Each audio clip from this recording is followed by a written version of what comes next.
So without further ado, I need y'all to give a warm welcome to my brother J.I.D. Mr. J.I.D. It's a pleasure and a blessing to have you here, bro. What really inspired you to get into making music? I guess I was like a super fan of music before like I actually started creating it. I feel like my taste was really good. A part of my DNA is just kind of being wired like for words. So I always had like a good thing for just the English language or Ebonics. And it was kind of just built into my system for reading and writing. Like that was just something I was always good at. And that kind of just was the medium between me and like delusional. And that little bit of delusion is what you need for success sometimes. Sometimes you got to tell people like, no, like I'm really that. And you can't even see it right now. So that delusion mixed with the hard work and talent, that's more powerful than anything. That's more powerful than money sometimes, bro. A lot of y'all don't know, J is actually one of the first artists I shot at Cam Kirk Studios. Yeah. And the other side, I was just telling that story earlier. The studio didn't used to be this. It was that old dressing room. The side that we shot in is now our present day dressing room. So just to think about that's the growth. Crazy. Nah, it's amazing, man. You've had an amazing journey. So thank you for being here today. Thank you for having me, bro. Nah, for sure. So the whole special part about yesterday's tomorrow is we like to call it a crowd control conversation. So majority of the questions I have here on this card are actually questions from this audience, and then we'll take some time to even let them, pass the mic and let them ask some more. But the point is, we ain't gonna waste time talking about stuff they don't want to hear about. It's everything that they want to know about. So again, I want to get into it, but we're gonna start from the beginning. What really inspired you to get into making music? I guess I was like a super fan of music before like I actually started creating it. I feel like that's how you kind of got to be as an artist. So I was a super fan, and I always was just, I feel like my taste was really good, and a part of my DNA is just kind of being wired like for words. So I always had like a good thing for just the English language or Ebonics or whatever the fuck we use. Excuse me for cussing. But you good. We here. I saw a little homie right there. I'm like, oh. But nah, beyond that, I always had an inclination for words, and I always been just like that with the English language, like I said. So it just kind of drove me into it. My dad wrote a couple books, and it was kind of just built into my system for reading and writing. Like that was just something I was always good at. So just, yeah. So when did you first realize you actually had a talent for, putting words together, rhyming? I know when I was in middle school, I had a rhyme book, but I would love to see the Cam Kirk rhyme book. It's crazy. No one would ever see that. I was actually making Christian raps back in the day. Let's go. Christian Cam Kirk is a hard rap name, bro. Nah, we buried that side. But when did you actually realize that I'm actually good at this? I guess when I saw a little bit of success off of it, because initially when you jump into this or jump into being any type of artist, that form of just expressing something that you don't even know that can be lucrative, I guess it was fear at first, you know what I'm saying? I'm like, am I really, you know what I'm saying? You get reaction from your friends and everybody that would say that you cool, and I know I got like side eyes from my family and stuff. So when I was doing it in the moment, I didn't know. When I saw a little bit of success, or not even success, I saw a concentrated group of people that consistently like came to my music. And it could have been like 10 or 15 at the beginning, but that was enough. You know what I'm saying? And it's always like little hints and stuff to give you like it gives you some type of inclination you're going in the right direction. And those concentrated groups of people turn from 10 to 15 to like, but yeah, just that little bit of admiration for the music was big for my confidence and my whatever just going forward. Oh, that's amazing. So at what age do you remember like the first time you wrote a rhyme, or maybe the first time you recorded? I had to be like 21. Yeah, bro, I was playing football. Oh, wow. I'm from the east side, bro, so I was playing football at Stevenson. You know what I'm saying? Then I got a full scholarship to college, and I played in college, and I got kicked out. And then I was like, dang, okay, what am I gonna do? I went to school for being a lawyer. I wanted to be a lawyer or whatever, so I was entrepreneurship, and there was a lot of math and science involved in like my major, and I was acing all of it. Like I never had bad grades. I was one of them niggas like hanging with the bad kids, like y'all failed that test? But I ain't really failed it. Like I literally got an A on it, and I'm just like, it was hard, right? But I always just like thought like brain power was like sexy. Like even at a young age, I always thought like being smart. I thought it was cool, and it was a little bit different in my head the way I register things. So, long story short, like at the age of like 20, 21, I was like, all right, boom, boom, boom. I got kicked out of school. I did like some weird shit. Like we pulled like a Ocean's 11 type heist. Dead for real. Dead for real. This is no cap. We all in Atlanta right now. Like I love my city, so I ain't even gonna lie to y'all. We pulled like a Ocean's 11 type heist. 75,000, whatever. Boom, boom, boom. Got kicked out of school. Then I started rapping. Like it was that simple, bro. I got people that can vouch. John Rose. I stayed on his couch when I got kicked out. Am I lying? Shelly went to school with me. She was there. I literally got kicked out. Stayed on my brother's couch. I probably still owe him like $200 that I told him I was gonna give him like for letting me stay in that moment. It was a real shady time in my life. But yes, let's go. Real shady, but dead for real, for real. So literally probably on his couch. I would say Channel Orange came out in 2012. I started writing like my first bit of music to Channel Orange, like listening to Frank Ocean's music and be like, okay, this is what I like. What style of writing can I produce? You know what I'm saying? And I used to listen to just a lot of writers, a lot of people that were in my field, but even not like just rapper writers, like singers and like movie. Like I love the what is his name? I'm so sorry for forgetting it. He's my favorite movie director, guys. Scorsese? Taylor Sheridan. Taylor Sheridan, he did like Hell and High Water, and it's a few movies that he wrote and was a part of writing that just like, wow, like how did you put this together and construct it this way? That was a long answer, but 21 is my answer. That was a great answer. I know when we connect, it always goes back to film. So I know how films are, like you just mentioned, have inspired even your writing journey. What is it about filmmaking, and did you grow up in like a household that movie nights and stuff like that? Like what was it about filmmaking? Yeah, my family was big in film, not being a part of it, but just as far as just receiving and watching it. I used to watch, like I used to get in trouble and parents would take TV away and they say, hey, you can only watch this Jesus Christ movie. Like it's just one little, yes, oh my, thank you. I can only watch that, so I feel like I know that movie word for word. And just stuff like that just always added to my mindset, just for my love for film, essentially. So you say you started making, music started writing 2021. How long did it take for you to get your first fan or your first inkling of I'm on a path, I'm doing something? A few years. Maybe if I started writing all the time in 2021, I feel like it was like a 4-year process. You know what I'm saying? Kind of like I put myself through college. Essentially, like what everybody says is like your 10,000 hours. So I just remember initially when I first started writing, I was just writing. I was doing a lot of recording, but at the most, I was doing a lot of writing just because, I don't know, that was just how I'm wired, like I said before.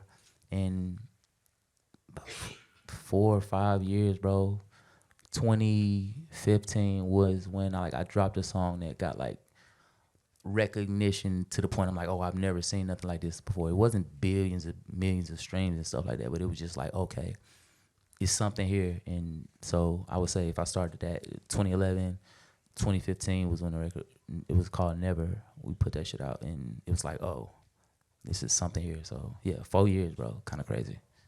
No, that is. So you mentioned football. So one of the questions here, this is from DJE. Okay, there we go. All right, then a boo.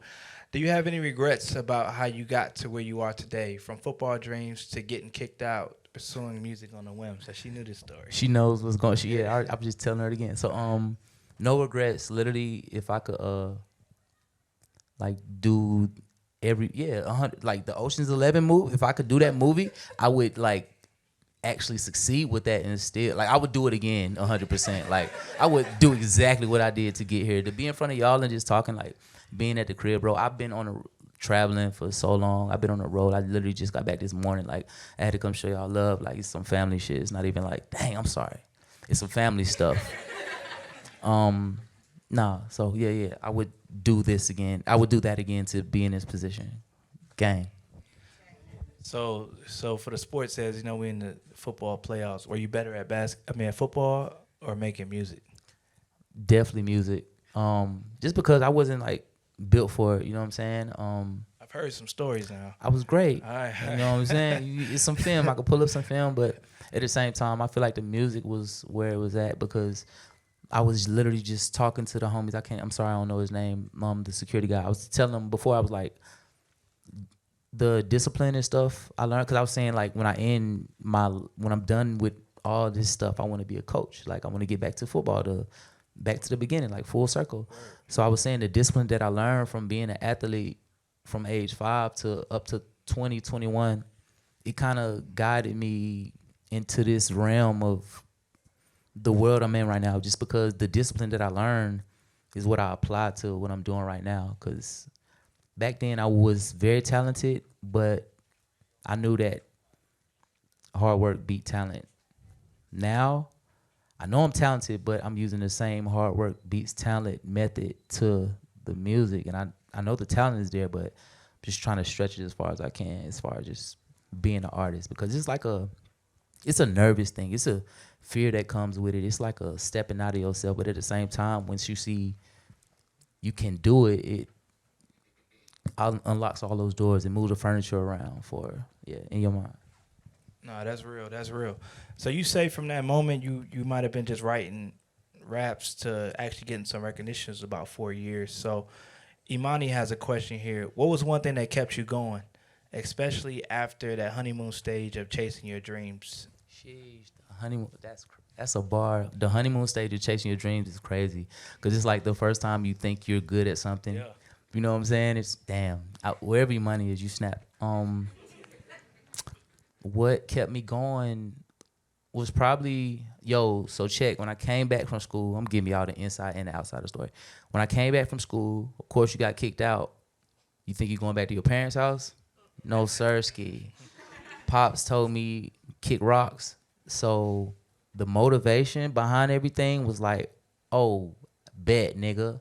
I got you. Like my whole vibe when my pops kicked me out, cause he always pushed the narrative of your mind. Like he told me, he's like, bro, you're not gonna be the biggest, greatest football player. I'm sorry. Like no man in our family is 6'4", 6'5". Like that's not coming in the pipeline of your dreams. So the growth spurt you waiting on, not gonna happen. He gave me that's why I respect him more than ever. As a child, I couldn't respect it, but as a man, you know what I'm saying? I can see exactly what he was saying. He was telling his son the direct truth, the harsh truth that you don't want to hear.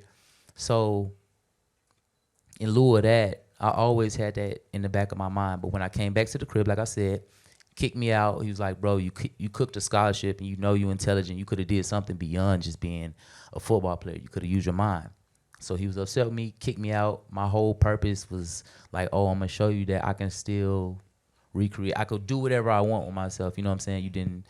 It was a vengeful thing that kind of like drove me to this position. So yeah, if you got anybody that like pissed you off and you want to prove them right, like, or prove them wrong, I'm sorry, you want to prove them wrong, I promise like vengefulness can get you to like, in a small regard, because it wasn't like I hate you, it's just like I'm going to show you. It wasn't like, you know what I'm saying, I'm trying to harm or anything. It's just like, no, I'm about to do this to you. So now, even to this day, like my dad, like, he know what's up. Like I'm the dad now. I'm his dad now. Like jokes, but that's just crazy. I'm sorry. Nah, that's real. Yeah. I know a lot of us in this room can relate to that. Anytime you're pursuing a career in the creative arts, it's difficult to explain that to the next gen. So I know a lot of you all probably in the room can relate to that story, or at that beginning stage where it's like you're trying to convince someone of what your dream is. And I know that's came up a few times today, but with you going into a career in music, was there any side of you that, because you've seen musicians become millionaires, you've seen musicians make it, did that give you any extra bolt of confidence? Because like for me as a photographer, I didn't see another black photographer that I really was like, hey, that's the formula. Like, eventually I go here and in 5 years I'm here. So for you, not that you saw someone do exactly what you're doing, but what gave you that like almost unrealistic thought that this is gonna happen? Um, all right, so I gotta show love to the homies. I had like two Earth Gang, if y'all know who they are. These these niggas are two of the craziest, like most like off Earth people you will ever meet. So anytime you feel in doubt, like them niggas say, nah, nigga, we could do that, nigga. We could fly, that nigga. We could jump off the sky. We could. They have the most off Earth mindsets, and I'm telling you, it was no second that I could ever feel down on myself, and they wouldn't be right there to say, no, bro. We literally can turn invisible. We could time travel right now, and then I'm like, you know what I'm saying? I'm only thinking about, oh, I'm not gonna make no money off of this. Y'all thinking about another world, another realm, and that kind of just was the medium between me and like delusional. And that little bit of delusion is what you need for success sometimes. Sometimes you gotta tell people like, no, like I'm really that. And you can't even see it right now. So that delusion mixed with the hard work and talent and just knowing that I'm something more than what's portrayed, what you see like right in front of you, that belief, that's more powerful than anything. That's more powerful than money sometimes, bro. So the delusion, like that's don't sleep on your delulu phase. Don't sleep on it. Like, you know what I'm saying? It's always something there, bro, for sure. Nah, that's very real. That's very real. So talk to me about one thing about you, and you mentioned Earth Gang, that I've always respected from the first time I saw you guys when we just super in our come up phase, is you guys really put a mastering behind performance and making sure you connect with people physically in real life. You guys weren't chasing clout on the internet. It's more like physical fans. What inspired you all to, or you specifically, to take that journey and to say, I'm gonna make sure this live show is crazy? Because I've seen you coming up in some of the smallest venues, and I just saw you at Made in America in Philly, sending a crowd, and it had to be 10, 15,000 people surrounding you. Like, what was it that inspired you all to take it to that level when it comes to performing?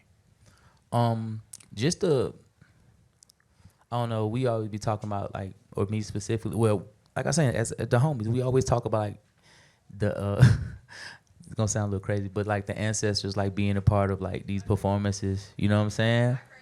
Feel me? But to that regard, I'm saying like before it was radios and before it was these, you know what I'm saying, cameras and all this stuff, the live aspect was probably a homie with the drum. You probably got somebody dancing. You probably got somebody using their vocals, and you didn't have these microphones. So just with that specifically in mind, like I always want to just like give love and respect to like the true essence of the art, like the purest form of it, you know what I'm saying? So that's like when we do our performances, it's not saying there's nothing wrong with it, but it's always no backtracks, you know what I'm saying?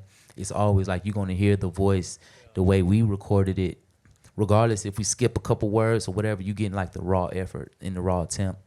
And just channeling stuff from a power like bigger than you, like is kind of what I try to feel. Like I used to watch like performances of Little Dragon, that's like one of my favorite groups, and then like Bob Marley, like and even like it was Spring Bling. I remember like I'm super inspired by like a 50 Cent clip where he was climbing up on the side of the stage. I don't know if y'all in y'all 30s or whatever, but that's Spring Bling. That's my gang, like y'all know.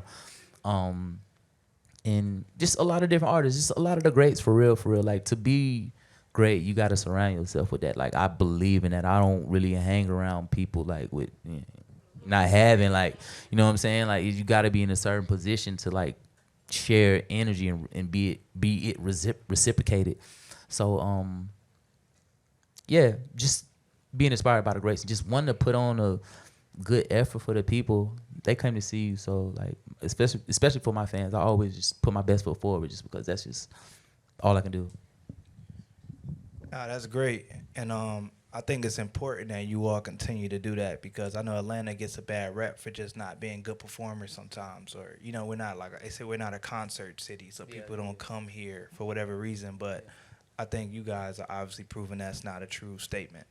And you, in your journey along the way, you mentioned it's taking time to get where you at, but now you're seeing the fruits of your labor kind of paying off. Like I was with a friend the other day, and she told me this is the year of karma. I guess because 2024 equals 8. I'm not super into it, but Y'all heard the noises in the crowd. The crowd. if y'all know it, then y'all know where I'm coming from. Uh, she told me that, and it has resonated with me ever since. The idea of like this is the year that you receive back on some of those seeds you planted and things you've done, and obviously your story is just a testament of that. I mean, what's happening right now, this viral sensation of this record you released years ago coming back around. Tell me about moments in your life where it's like you probably didn't even see something coming, but you realize like, wow, I did plant this seed years ago, and now I'm kind of living in it. Um, it has to be kind of like the testimony of like where I am now for real, for real.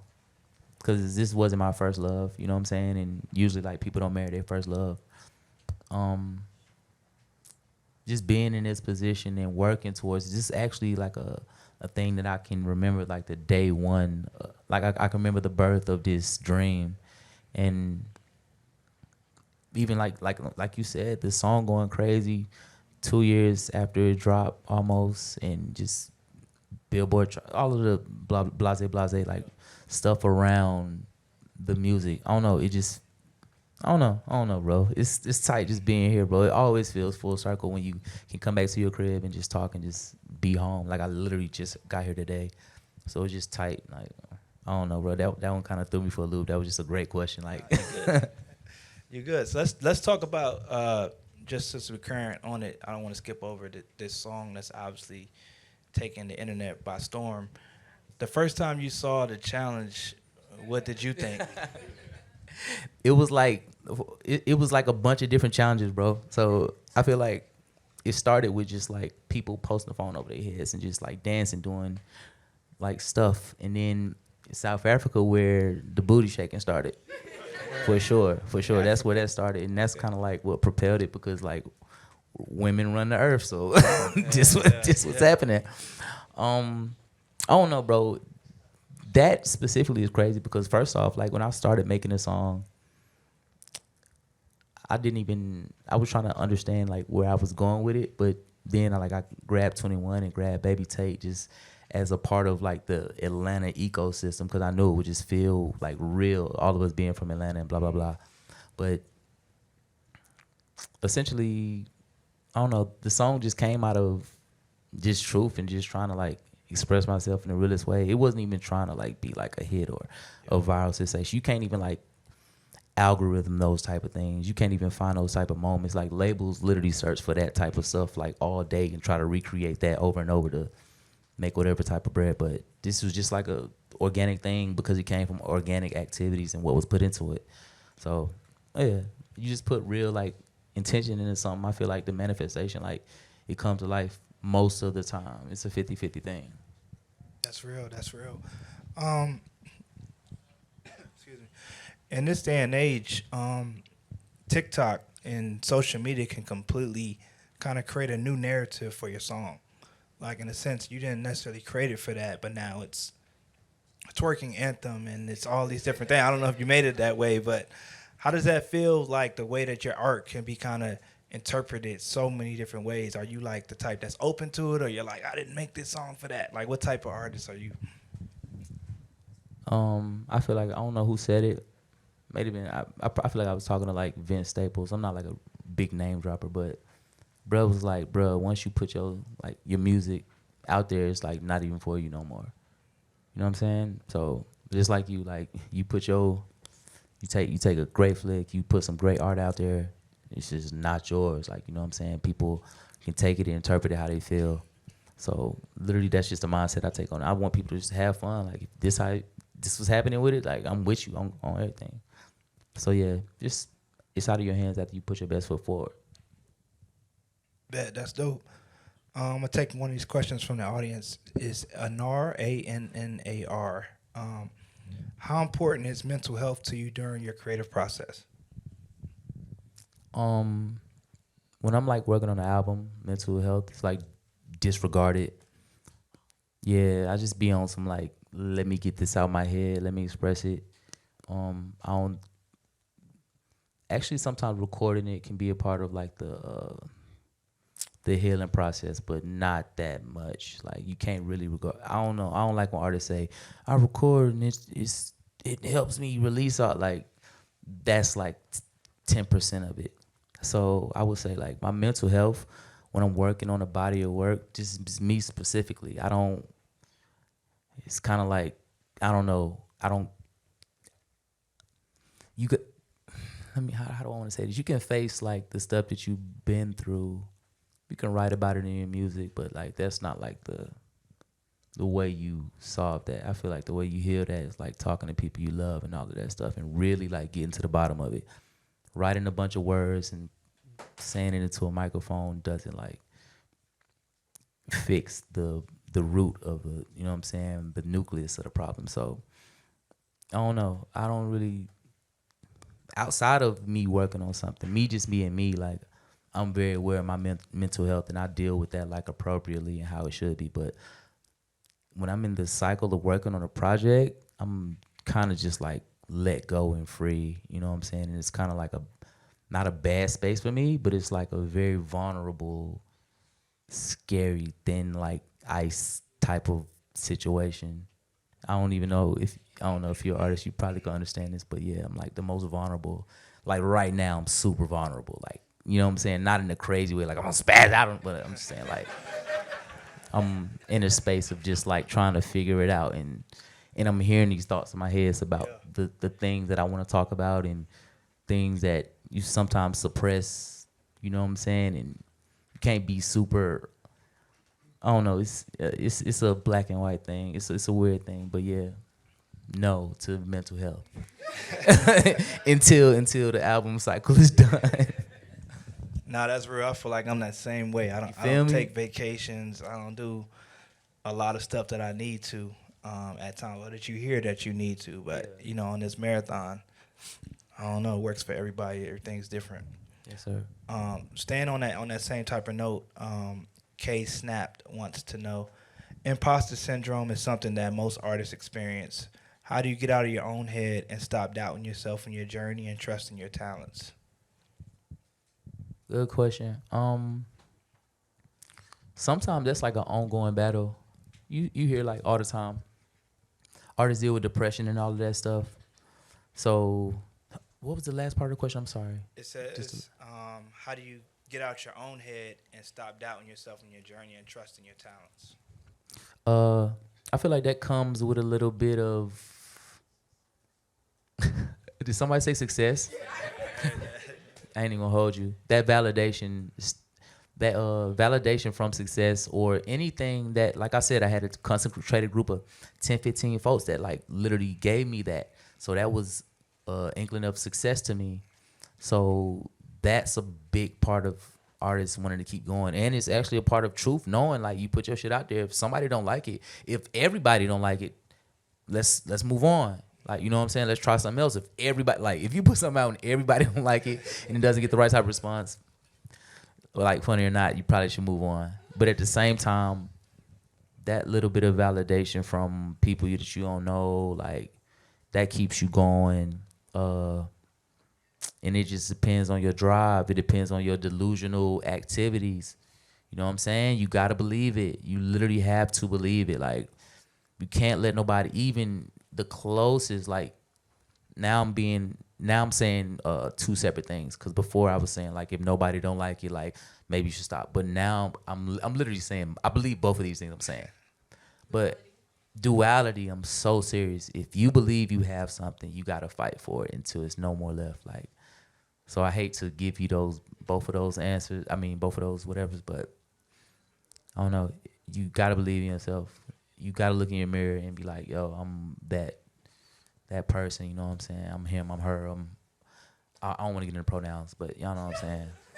Yeah. Nah, that's real. That's very real.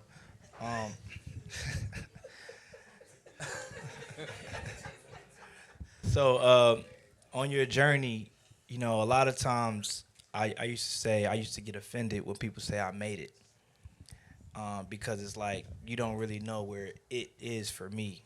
And then when you say I made it, you kind of cap me. Like you put the cap on it, like you done reached your personal levels of expectations. So from your journey, as far as wherever your it is, how far or how close are you to your it from the things that you've been able to accomplish so far? Can I ask you a percentage? Yeah. Um, 35,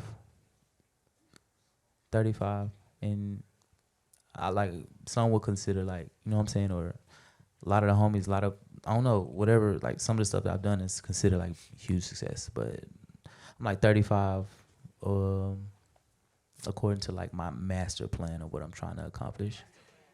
Yeah, for sure, for sure. The master plan, the Ocean's 11, the real one, the real jug. Yeah. Nah, that's amazing because on here they mentioned Jimmy Fallon. You just performed on Jimmy Fallon, so many would be like, yeah, let's clap it up for that for sure. Many would be like, wow, but you're saying you're 35% to what your real wow is and where you see it. What keeps you motivated? What keeps you going? Um, I be on like I gotta cuss again, little bro. I be on this nigga shit, right? So I feel like my like people like you know what I'm saying. We owe so much more. So I be trying to get that and some.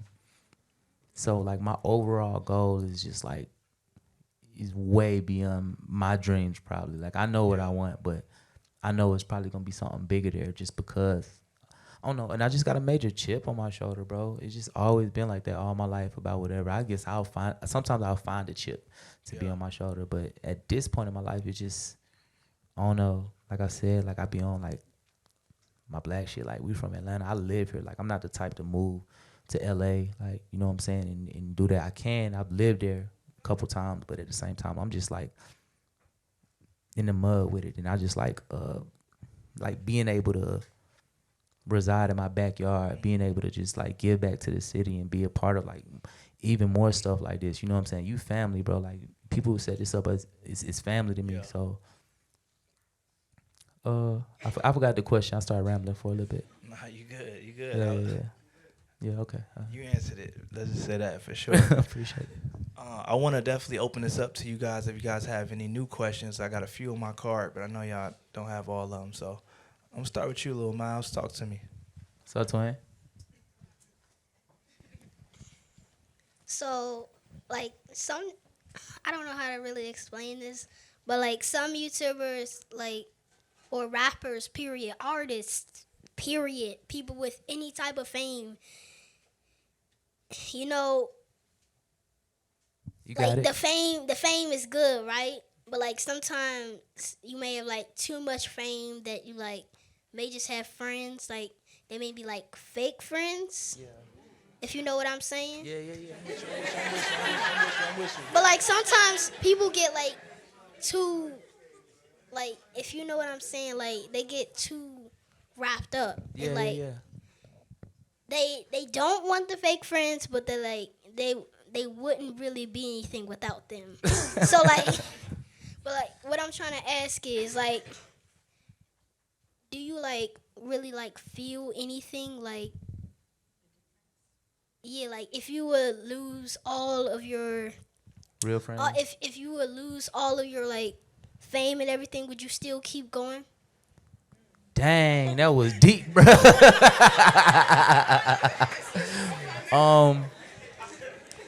That was a great question, bro, and it was well put. The way you structured it, you took us there. I appreciate that. So without fame, so it's levels to fame. You know what I'm saying? I'm gonna teach you something. I'm gonna teach you something called the 1,000-person theory, which says you don't need 1 million fans to make $1 million. You know what I'm saying? You can do what you do with a concentrated group. Let me say this. I'm gonna give y'all a little bit of like touring knowledge. Doing a venue of 2,000. If you have a venue, if you can sell out a venue for 2,000 around America, you'll make $1 million for the rest of your life.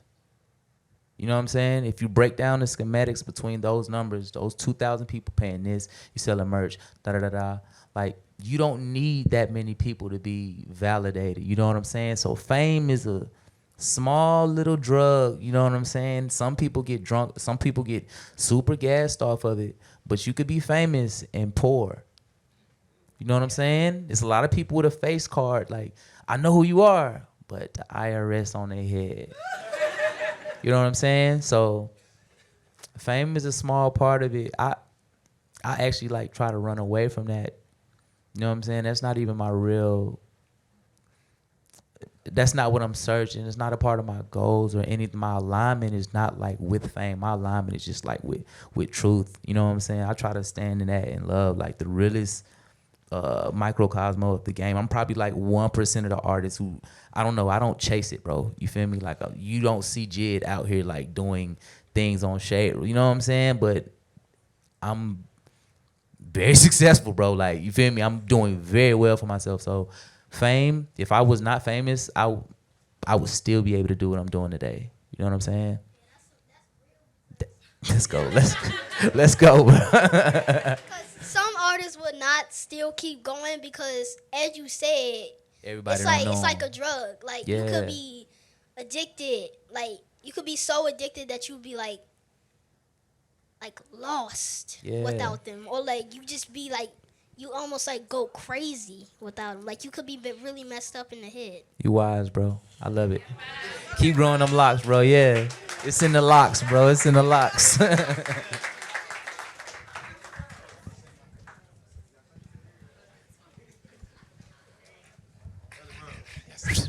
Check. I was trying to whistle for my boy in the suit. Nah. What's going on, man? My brother, you know how much I'm proud of you. We go way back. But looking back at these last decade or so, do you have any regrets when you look back at some of the things we've gone through, or do you feel those obstacles that we went through took us to be in this very moment where we stand here today? So that's my question to you. For those people who have gone through different challenges in your life, and these audiences who are thinking, is it my time, or was this supposed to happen to me? Do you have any regrets when it comes to the story of J.I.D?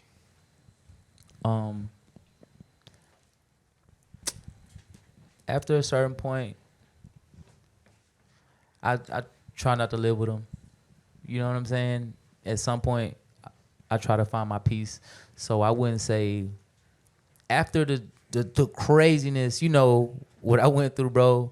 After that moment, I learned not to live with regrets, bro. That's something, after you turn the soil on it, after you know what I'm saying, heal from whatever process of trauma that you may be inflicted or was inflicted upon you, bro, it's always a place to find that forgiveness or peace to yourself or outward. You know what I'm saying? You always got to try to make that right or make it right within yourself. So regrets, bro, I can't do it, bro. Like, I know people say list of regrets and all that stuff. Like, you got to burn that type. You know what I'm saying? Yeah.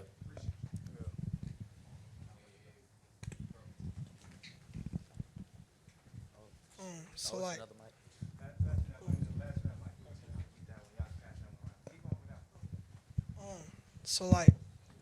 so like, how do you feel like when people just like, if you feel like self-conscious, like how would you deal with like self-consciousness? Self-consciousness, you gotta big dog yourself, bro. There's really no way over it. You can't feel pity for yourself or anything around your whole being, bro. Like, that skin you in, you know what I'm saying? The temple you locked up in, you wrapped up in, like, self-consciousness, like the first word that you said, like I'm such a writer that just the first word you said is self. You know what I'm saying? You said self first. That's like nobody else. It's not like them niggas consciousness. It's like self. So that's what you dig into. When you feel like you like without it, you gotta pour into yourself more. You know what I'm saying? Whatever your attributes are, whatever you think you good at, you know what I'm saying? You have to lean into that, because if you don't believe in yourself, then like nobody else is, bro. Like 100%, it has to be like, again, it goes back to that delusional activity. Even if you gotta lie to yourself for a second, you know what I'm saying, to get yourself out of whatever feeling of whatever that can be. You know what I'm saying? That depression, that whatever underlying thing that is. I feel like it's just that believing in yourself, pouring into it, and just, yeah. I get you. It's good. My dog. All right, right here. Okay, so I just want to say, like, I'm, like, a huge fan of you. You real sweet. So I just want to be, like, I just want to know, like, even, like, before you started doing all this, like, who was somebody that you, like, would love to collaborate with, like, work with? Like, you had, Beyonce. Like, Beyonce? Hey, that's a good answer. I mean, I would. That's too, my but- only, like, I always been like a Beyonce stan. I got a little B tatted on me for show 'em in the hive. Like, dead serious. I got a B on me, on God. But I'm lame. I did not make the Renaissance tour because I was on tour. But Beyonce, and maybe I'm going to give you one more because I answered that so fast. You finished your question, right? Yeah, I'm good. I'm good. You good? Beyonce and D'Angelo. Dang, that's a fact. Yeah, the D'Angelo will go crazy. Did y'all hear the new song he dropped with Jay-Z? It's crazy. It's like 9 minutes, like a minute of Jay-Z. It's crazy. Thank you. That's my little sister right there, by the way. Gang, what's up, gang? Little sis, you know who D'Angelo is? We're gonna put you on game. We're gonna put you on game. We just follow whoever. There's a lot of questions, so we just try to pass as much as we can. Is there another mic? What's up, what's up? Okay, so you already let us know you decided to pull off your heist and your dad kicked you out because he was wilding. Yeah.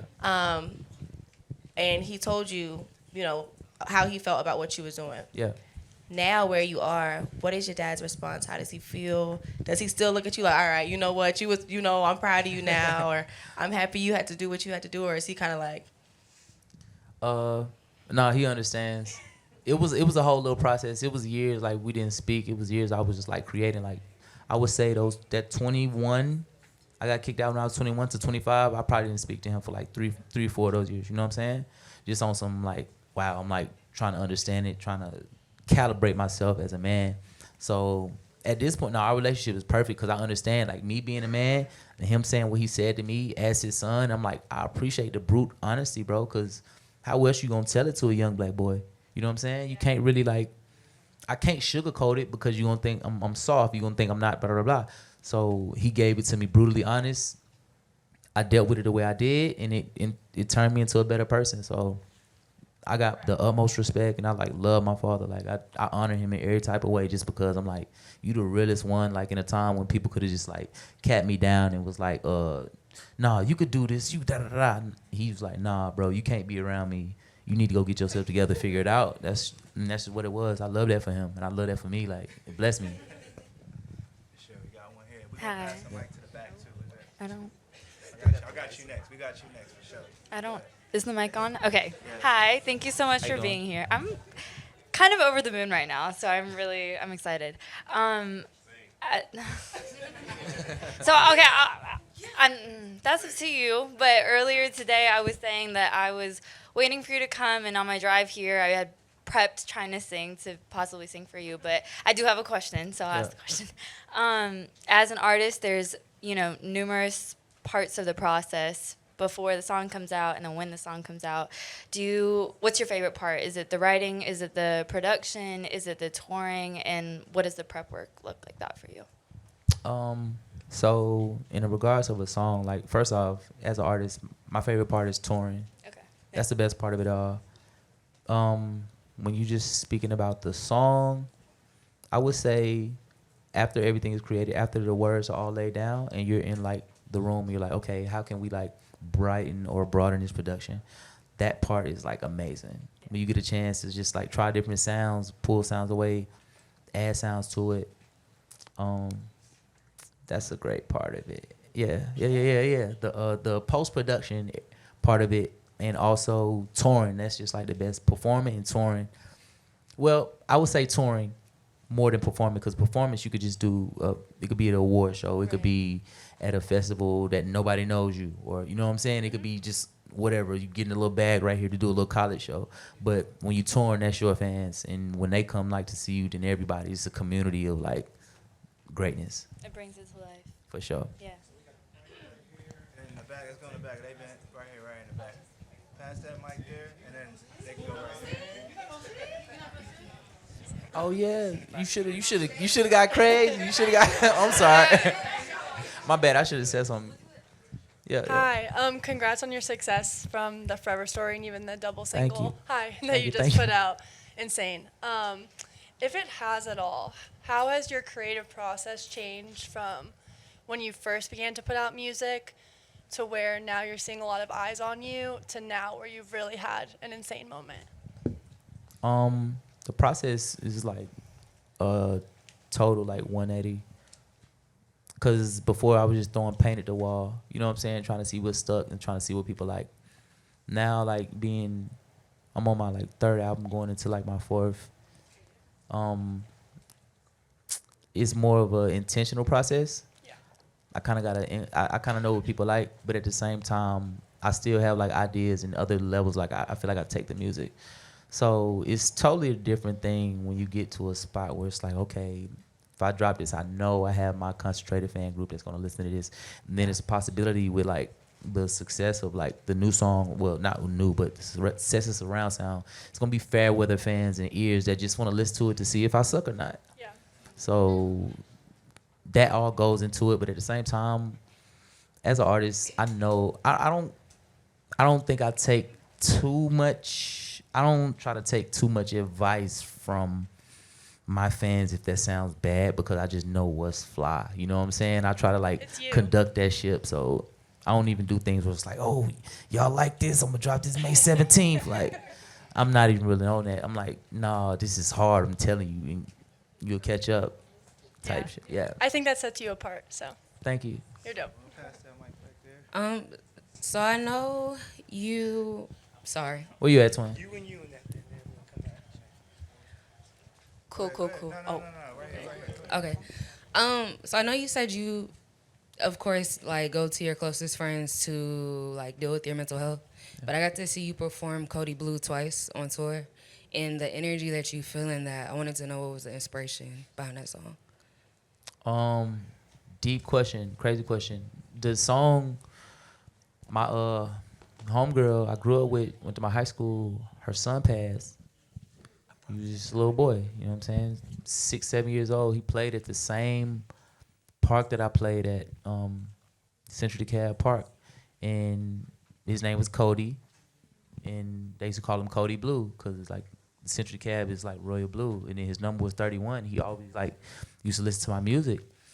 And then beyond that, it was just like, that song specifically, it feels like something I don't be hearing in this time. It's almost like neo soul / Negro spiritual. Like I intentionally did that because like I grew up in the church, like most of us did. So that sound just was, you know what I'm saying? No. It almost sounded like Lean on Me a little bit.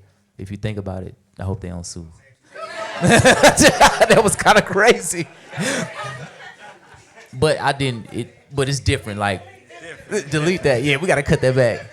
But I feel like the people that wrote Lean on Me, they still alive. Like, They alive. They getting that money too. Yes. dang, they finna come get us, gang. Jeez. But no, essentially it came from like the depths. Like it was a hard song to write. Like I was saying, in the process of it, her child just died. I wasn't really on a like mental health. I was on some like dealing with it. I was in the mud with it. You know what I'm saying? We cried together. I went to the wake. I went to the funeral. I went to everything that she had for it, because it's just a real thing. So that just came from like that was probably the realest song on the project. You seen, it was people in the crowd crying when we performed that song. The whole crowd was singing. It's one of the most important songs from the project. Thank you for that. Thank you. Hey, so Go ahead. you're an amazing writer. You're Yes. an amazing performer, and I mean, I feel like when I listen to your music and like the peers that kind of like in the same caliber as you, y'all really like put us in a different type of world. And I consider you and your peers as world builders. I want to know, do you consider yourself like a world builder? And if so, what kind of world are you building? Sheesh.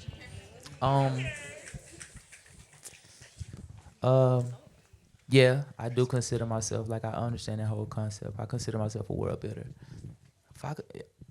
I'm such like a duality of man type guy. Like, it's my world.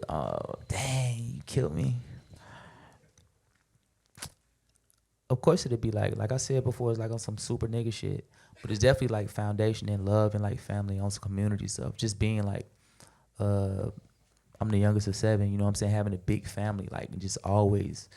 I went to high school, like elementary, middle. I've always been around black people like my whole life, you know what I'm saying? Like even going to HBCU after, I didn't even know like about much about, it sound crazy, white people until I was like out of school, until I got into this industry. I'm sorry, like my world been covered in black, and it's been like the most beautiful experience, and I just kind of want to show that to the world. You know what I'm saying? Just that type of love that's been, other people, other races and other cultures get the same thing, and I just want to be able to expound on ours. So that would be my world. It would kind of look like Atlanta, but just like the more the brighter parts, you know what I'm saying? We'll stay away from the craziness of it, but yeah. Cool. Last one in the back. And she got a mic already. Hey, my up? name is Destiny. I'm here with My Usher's name new look. Destin. That's hard. Oh. My real name Destin. That's hard. That's hard. That's So real Tom. hard. I'm here with Usher's new look. My question is, how do you initiate the way that you play with your lyricality, and what is your favorite construct of a bar? How do I play with my what musicality, lyricality? What's it in? How do you initiate the way that you play with your lyricality, Okay. and what's your favorite construct of a bar? My favorite. I'm gonna answer the last part first. My favorite construct. I love like alliterations, like of letters, like alliterations, but also stuff that's leading into like metaphors. You know what I'm saying? Things that'll make you think if you hear it the second time. You know what I'm saying? So yeah, metaphors and alliteration. That's my favorite construct. And how do I come up with it? I'm a crazy man. I really just be trying. I really just be tweaking sometimes, and it just depends on the volume or the energy around the composition, like what it's asking for. I try to follow the record and see what it needs before I like write something. So sometimes it may not be me writing before I hear the composition. It may just be like the opposite, but it comes in different mediums. You know what I'm saying? Sometimes I already have something written, and then I hear the composition. It's like, oh, this is perfect for this. So, long story short, I don't know how I do it, but I know what I like the most, which is alliteration and metaphors. Yeah. Thank you. Thank you. Guys, and again, on that note, my brother, thank you so much for your time, your Thank you, energy brother. today, bro. We appreciate it. Let's give it up for J.I.D. Thank y'all, bro. Y'all was amazing.